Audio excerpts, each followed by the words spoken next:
अस्सलामु अलैकुम दोस्तों, आज की वीडियो में हम आईएसआई ज्वाइन करने के तरीक़ों के बारे में बात करेंगे। दोस्तों, आप ये तो जानते होंगे कि इंटर सर्विस इंटेलिजेंस यानी आईएसआई पाकिस्तान की इंटेलिजेंस एजेंसी है, जो कि क़याम पाकिस्तान के 1 साल बाद पाकिस्तान को सिक्योरिटी फराहम करने के लिए बनाई गई थी। दोस्तों, यूँ तो आईएसआई में शमूलियत कोई आसान काम नहीं है, लेकिन ज़हीन लोग ही इसमें शमूलियत अख्तियार कर पाते हैं। लेकिन अगर शौक़ व जज्बा और हिम्मत हो तो कुछ भी मुश्किल नहीं होता। आईएसआई ज्वाइन करने के 2 तरीके हैं, इनडायरेक्ट वे और डायरेक्ट वे। अगर आप इनडायरेक्ट वे से आईएसआई ज्वाइन करना चाहते हैं तो पहले आपको पाकिस्तान आर्मी में शमूलियत अख्तियार करनी पड़ेगी। ये शमूलियत अफ़ीसर या नॉन अफ़ीसर भी हो सकती है। अफ़ीसर से मुराद सेकंड लेफ्टिनेंट की जो भर्तियाँ होती हैं, और नॉन अफ़ीसर से मुराद अगर आप सिपाही भी हैं तो भी, अगर आप एक्स्ट्रा ऑर्डिनरी सिपाही हैं तो आईएसआई का हिस्सा बन सकते हैं। जब आप पाकिस्तान आर्मी में अपनी खिदमत सर अंजाम दे रहे होते हैं तो आप आईएसआई में अप्लाई कर सकते हैं।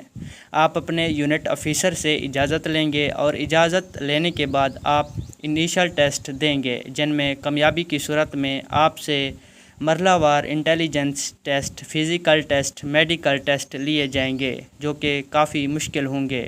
तमाम टेस्ट को पास करने के बाद आपका मुकम्मल बैकग्राउंड चेक किया जाता है और आपकी हर हरकत को नोट किया जाएगा, जिसके बाद इंटेलिजेंस ऑफिसर आपकी शमूलियत और नाशमूलियत का फ़ैसला करेंगे। तो ये था दोस्तों आईएसआई को ज्वाइन करने का इनडायरेक्ट वे। आगे हम बात करेंगे डायरेक्ट वे की।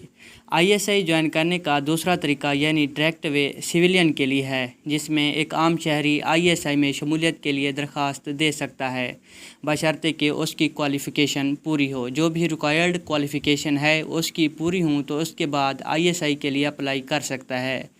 इस प्रोसेस में होता ऐसे है कि एफपीएससी की तरफ से जॉब के लिए इश्तिहार दिया जाता है। आप अपनी क्वालिफ़िकेशन के मुताबिक अप्लाई करते हैं। इसके बाद एफपीएससी आपके इनिशियल टेस्ट लेता है, जिसमें कामयाबी के बाद आपके सिलेक्शन प्रोसेस का बाकायदा आगाज़ होता है, जिसमें आपके इंटरव्यूज़, फ़िज़िकल टेस्ट और मेडिकल टेस्ट होते हैं और आपका मुकम्मल बैकग्राउंड चेक किया जाता है, जिसकी बेस पर आपकी सिलेक्शन का फ़ैसला किया जाता है। दोस्तों, ये सुनने में बहुत ही आसान है, लेकिन ये काफ़ी मुश्किल और लंबा प्रोसेस होता है और चंद खुश नसीब भी इस बावकार इदारे में शमूलियत अख्तियार कर पाते हैं। दोस्तों, उम्मीद है आपको वीडियो पसंद आई होगी। अगर वीडियो पसंद आई है तो लाइक करें और चैनल को ज़रूर सब्सक्राइब करें। Thank you.